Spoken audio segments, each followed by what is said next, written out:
ನಮಸ್ಕಾರ ಸ್ನೇಹಿತರೆ. ಇಂತಹ 4 ಮನೆಗಳಿಗೆ ಎಂದೂ ಲಕ್ಷ್ಮೀದೇವಿ ಕಾಲಿಡುವುದಿಲ್ಲ. ಇವರು ಯಾವಾಗಲೂ ಬಡತನ ಅನುಭವಿಸುತ್ತಾರೆಂದು ಶಾಸ್ತ್ರಗಳು ಹೇಳುತ್ತಿವೆ. ಲಕ್ಷ್ಮಿ ಅಂದರೆ ಹಣ, ಧನ, ಸಂಪತ್ತು, ಐಶ್ವರ್ಯಕ್ಕೆ ಅಧಿಪತಿ. ಯಾರಿಗೆ ಐಶ್ವರ್ಯ ಕಲುಗಬೇಕಂದ್ರೂ ಆಕೆಯ ಅನುಗ್ರಹದಿಂದಲೇ ನಡೆಯುತ್ತದೆ. ಆದ್ದರಿಂದಲೇ ಎಲ್ಲರೂ ಕೂಡ ವಿವಿಧ ರೂಪಗಳಲ್ಲಿರುವ ಲಕ್ಷ್ಮೀದೇವಿಯ ವಿಗ್ರಹ, ಚಿತ್ರಪಟಗಳನ್ನು ಪೂಜಿಸುತ್ತಾರೆ.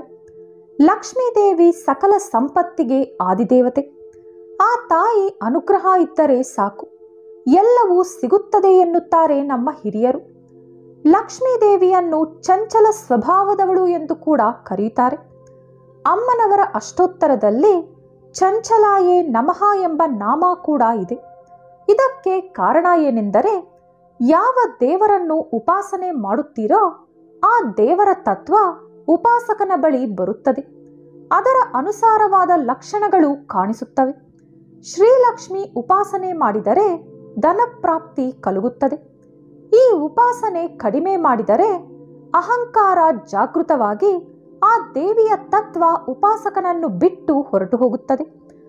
ಆಗ ಸ್ವಂತ ತಪ್ಪನ್ನು ಒಪ್ಪಿಕೊಳ್ಳಲಾಗದೆ ಮನುಷ್ಯರು ಲಕ್ಷ್ಮಿ ಚಂಚಲೆ ಎಂದು ಹೇಳುತ್ತಾರೆ.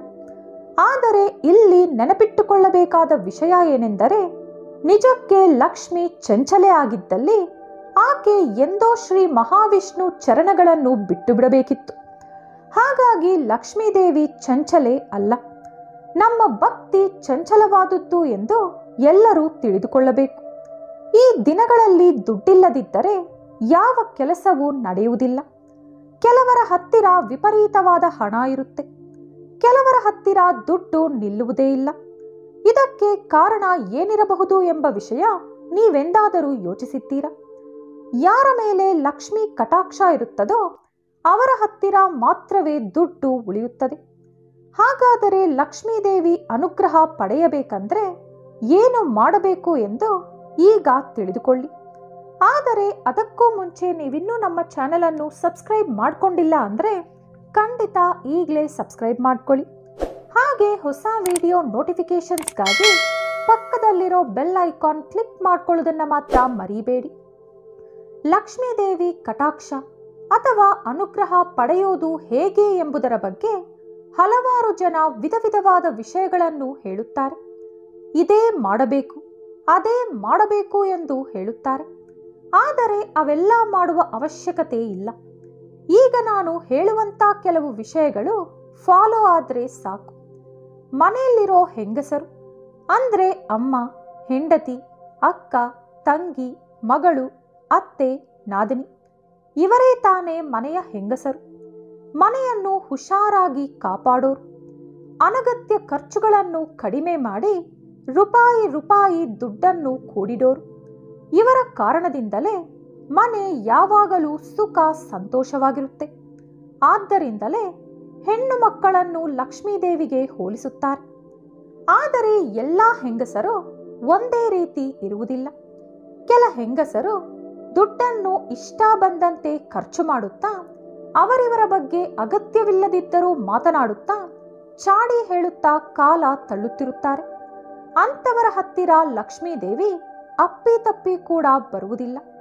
ಅಂತ ಹೆಂಗಸರು ಇರುವ ಮನೆಗೆ ಲಕ್ಷ್ಮೀದೇವಿ ಎಂದೂ ಕಾಲಿಡಲ್ಲ ಎಂದು ಗರುಡ ಪುರಾಣ ಕೂಡ ಹೇಳುತ್ತಿದೆ.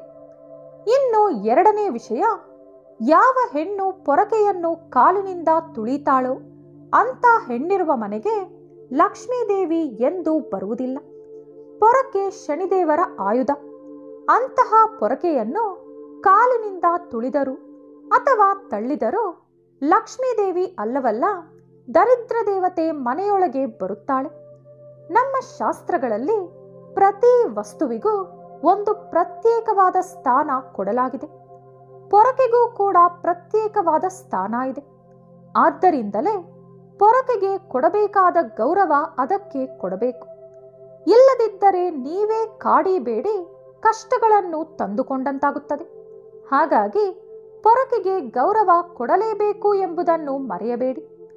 ಲಕ್ಷ್ಮೀದೇವಿ ನಿಮ್ಮ ಮನೆಯೊಳಗೆ ಇರಬೇಕು ಅಂದರೆ ಪೊರಕೆಗೆ ಕಾಲು ತಾಕಿಸಬೇಡಿ.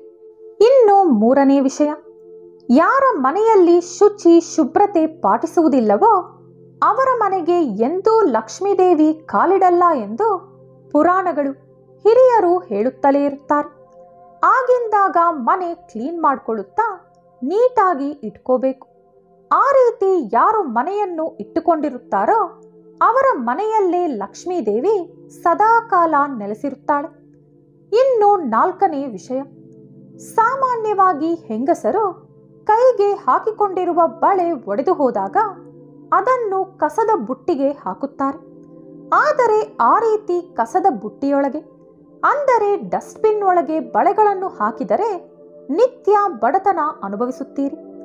ಲಕ್ಷ್ಮೀದೇವಿ ಆ ಮನೆಯಿಂದ ಹೊರಟು ಹೋಗುತ್ತಾಳೆ ಎಂದು ಪಂಡಿತರು ಹೇಳುತ್ತಾರೆ. ಹಾಗಾಗಿ ಒಡೆದು ಹೋದ ಬಳೆ ಚೂರುಗಳನ್ನು ಎಲ್ಲಾದರೂ ಮರದ ಕೆಳಗೆ ಹೂತು ಹಾಕಬೇಕು. ಆಗಲೇ ಲಕ್ಷ್ಮೀದೇವಿಗೆ ಕೋಪ ಬರುವುದಿಲ್ಲ. ನಮ್ಮ ಮನೆಯಲ್ಲಿರೋ ಪ್ರತಿಯೊಂದು ವಸ್ತು ನಮಗೆ ಎಷ್ಟೋ ಮುಖ್ಯವಾದುದು. ಯಾರು ಮನೆ ಬಾಗಿಲುಗಳನ್ನು ಜೋರಾಗಿ ಶಬ್ದ ಬರುವಂತೆ ಮುಚ್ಚುತ್ತಾರೋ ಅಂತಹವರ ಮನೆಯಲ್ಲಿ ಎಂದೋ ಲಕ್ಷ್ಮೀದೇವಿ ಉಳಿಯುವುದಿಲ್ಲ. ಅಷ್ಟಕ್ಕೂ ಅಂತ ಮನೆಗೆ ಲಕ್ಷ್ಮೀದೇವಿ ಬರುವುದೇ ಇಲ್ಲ. ಬಾಗಿಲು ಜೋರಾಗಿ ಮುಚ್ಚಿದರೆ ಲಕ್ಷ್ಮೀದೇವಿಗೆ ಕೋಪ ಬಂದು ಮನೆ ಬಿಟ್ಟು ಹೊರಟು ಹೋಗುತ್ತಾರೆ. ಹಾಗಾಗಿ ಬಾಗಿಲನ್ನು ಜೋರಾಗಿ ಶಬ್ದ ಬರುವಂತಲ್ಲದೆ ನಿಧಾನವಾಗಿ ಮುಚ್ಚಬೇಕು. ಯಾರು ಮನೆಯನ್ನು ಮನೆಯ ವಸ್ತುಗಳನ್ನು ಹುಷಾರಾಗಿ ಕಾಪಾಡಿಕೊಳ್ಳುತ್ತಾರೋ ಅಂತಹವರ ಮನೆಯ ಮೇಲೆ ಎಂದೋ ಲಕ್ಷ್ಮಿ ಅನುಗ್ರಹ ಇರುತ್ತೆ. ಇನ್ನು ಮನೆ ಹೆಣ್ಣು ಹೊಸಲಿನ ಹತ್ತಿರ ಬಾಗಿಲಿನ ಮುಂದೆ ಕುಳಿತುಕೊಂಡು ಊಟ ತಿಂದರೆ ಆ ಮನೆಯಲ್ಲಿ ಲಕ್ಷ್ಮೀದೇವಿ ನೆಲೆಸುವುದಿಲ್ಲ. ಮನೆ ಬಾಗಿಲಿನ ಮುಂದೆ ಅಥವಾ ಹೊಸಲಿನ ಹತ್ತಿರ ಕುಳಿತುಕೊಂಡು ಊಟ ಮಾಡುವುದು ಅಶುಭ ಎಂದು ಹಿಂದೂ ಪುರಾಣಗಳು ಹೇಳುತ್ತವೆ. ಇದೇ ಅಲ್ಲದೆ ಅಗತ್ಯವಿಲ್ಲದಷ್ಟು ಖರ್ಚು ಮಾಡುವುದು ಕೂಡ ಲಕ್ಷ್ಮೀದೇವಿ ಉಳಿಯದಿರಲು ಮುಖ್ಯ ಕಾರಣ.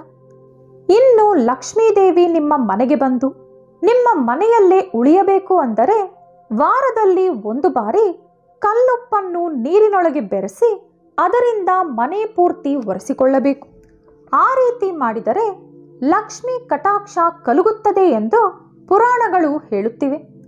ಇದರ ಹಿಂದೆ ಒಂದು ಶಾಸ್ತ್ರೀಯ ಕಾರಣ ಕೂಡ ಇದೆ.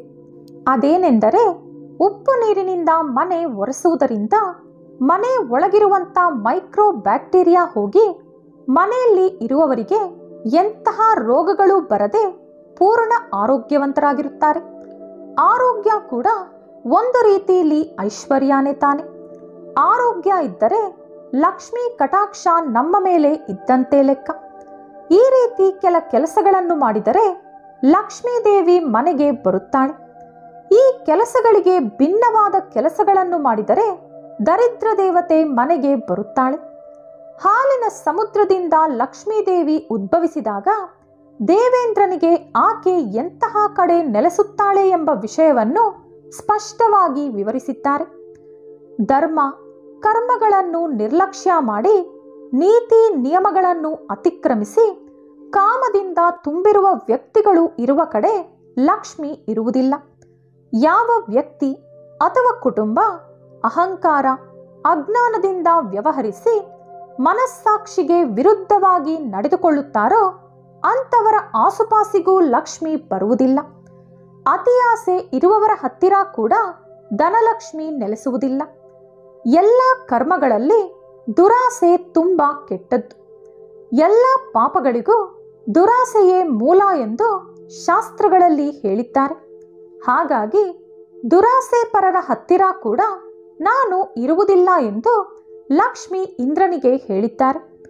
ಹಿಂಸೆಯನ್ನು ಪ್ರೇರೇಪಿಸುವ ವ್ಯಕ್ತಿಗಳಿರುವ ಪ್ರದೇಶದಲ್ಲಿ, ಹಿಂಸಾತ್ಮಕ ಪ್ರದೇಶಗಳಲ್ಲಿ ಕೂಡ ಲಕ್ಷ್ಮಿ ಇರಲು ಇಷ್ಟಪಡುವುದಿಲ್ಲ. ಮನುಷ್ಯರು ಹಾಗೂ ಮೂಕ ಪ್ರಾಣಿಗಳನ್ನು ಹಿಂಸಿಸುವವರ ಹತ್ತಿರದಿಂದಲೂ ಲಕ್ಷ್ಮಿ ದೂರಾಗುತ್ತಾಳೆ. ಅಷ್ಟೇ ಅಲ್ಲದೆ ಅಂಥವರಿಗೆ ವಿಪರೀತವಾದ ಕಷ್ಟಗಳನ್ನು ಕೂಡ ಕೊಡುತ್ತಾಳೆ. ಎಲ್ಲಿ ಸ್ತ್ರೀಯನ್ನು ಪೂಜಿಸುತ್ತಾರೋ ಅಲ್ಲೇ ಲಕ್ಷ್ಮಿ ಸದಾಕಾಲ ನೆಲೆಸುತ್ತಾಳೆ. ಮಹಿಳೆಯರನ್ನು ಅವಮಾನಿಸುವುದು, ಅವರನ್ನು ತಾಸಾರ ಮಾಡುವುದು, ಅವರ ಮೇಲೆ ದೌರ್ಜನ್ಯ ಮಾಡುವುದು, ಇಂಥ ಕೆಲಸಗಳನ್ನು ಮಾಡುವವರ ಮನೆಯಿಂದಲೂ ಕೂಡ ಲಕ್ಷ್ಮಿ ದೂರಾಗುತ್ತಾಳೆ. ಅವರ ತಪ್ಪೇನೆಂದು ತಿಳಿದುಕೊಂಡು ಒಬ್ಬರನ್ನೊಬ್ಬರು ಅರ್ಥ ಮಾಡಿಕೊಳ್ಳುವ ಜನರಿರುವ ಕುಟುಂಬದ ಮೇಲೆ ಲಕ್ಷ್ಮೀ ಕಟಾಕ್ಷ ಸದಾಕಾಲ ಇರುತ್ತದೆ. ಕುಲ, ಮತ, ಶ್ರೀಮಂತ, ಬಡವ ಎಂದು ಭೇದ ಭಾವ ತೋರದೆ ಬಂದ ಅತಿಥಿಗಳನ್ನು ಗೌರವಿಸಬೇಕು. ಅತಿಥಿಗಳನ್ನು ಖಾಲಿ ಹೊಟ್ಟೆಯಲ್ಲಿ ಬರಿಗೈಯಲ್ಲಿ ಕಳಿಸಬಾರದು.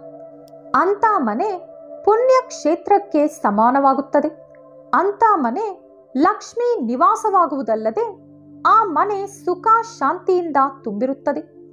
ಪ್ರೀತಿ, ಪ್ರೇಮ, ಅನುರಾಗ, ಅನ್ಯೋನ್ಯತೆಯಿಂದ ಸಂಸಾರ ನಡೆಸುವ ದಂಪತಿಗಳ ಮೇಲೆ ಲಕ್ಷ್ಮೀ ಆಶೀರ್ವಾದ ಸದಾಕಾಲ ಇರುತ್ತದೆ. ಹಾಗಲ್ಲದೆ ಯಾವಾಗಲೂ ಕಿತ್ತಾಡಿಕೊಳ್ಳುತ್ತಾ ಕುಟುಂಬ ಸಭ್ಯರ ಮೇಲೆ ಗೌರವ ಇಲ್ಲದಿರುವ ವ್ಯಕ್ತಿಗಳು ಇರುವ ಮನೆಯಿಂದ ಕೂಡ ಲಕ್ಷ್ಮಿ ಹೊರಟು ಹೋಗುತ್ತಾಳೆ. ಎಲ್ಲಿ ಅಹಂಕಾರ ಇರುತ್ತೋ, ಎಲ್ಲಿ ಭಕ್ತಿ ಶುಚಿ ಇರುವುದಿಲ್ಲವೋ ಅಲ್ಲಿ ಲಕ್ಷ್ಮೀದೇವಿ ಇರುವುದಿಲ್ಲ. ಹಾಗಾಗಿ ಲಕ್ಷ್ಮಿಗೆ ಇಷ್ಟ ಇಲ್ಲದಂಥ ಕೆಲಸಗಳನ್ನು ಮಾಡಿ ಲಕ್ಷ್ಮಿಯನ್ನು ಚಂಚಲೆ ಎಂದು ಕರೆಯಬೇಡಿ. ಈ ವಿಡಿಯೋ ನಿಮಗಿಷ್ಟವಾದಲ್ಲಿ ಲೈಕ್ ಹಾಗೂ ಶೇರ್ ಮಾಡಿ. ಇಂತಹ ಹೆಚ್ಚಿನ ಉಪಯುಕ್ತ ಮಾಹಿತಿಗಳಿಗಾಗಿ ತಪ್ಪದೇ ನಮ್ಮ ಚಾನೆಲ್ ಅನ್ನು ಸಬ್ಸ್ಕ್ರೈಬ್ ಮಾಡಿಕೊಳ್ಳಿ.